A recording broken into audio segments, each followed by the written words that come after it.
Well, for now kasi wala akong nakikitang leader niya na kayang punuan yung, role na 'yan as Mhm. speaker, 'di ba? Na may tiwala siya. Dahil siyempre 'yan ay kanyang kamag-anak, 'yan ay kanyang political ally, 'no? At 'yan ang kanyang main supporter. Kung siya ay mawawala, hindi ko sigurado kung sinong papalit.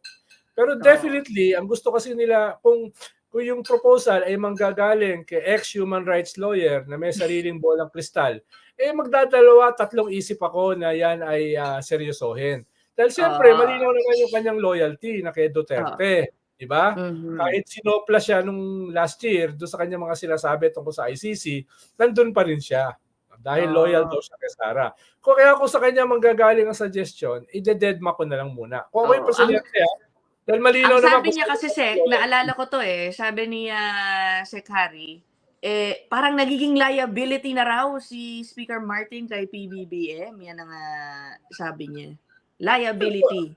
well, posible dahil sa People's Initiative, 'no? Mhm. Pero ang pinakamalaking liability kay PBBM, 'no, ay yung kanilang dating kaalyado sa Uniteam, yung mga Duterte. Yan ang pinakamalaking liability at kasama diyan Oo. si, former human rights lawyer Harry Roque.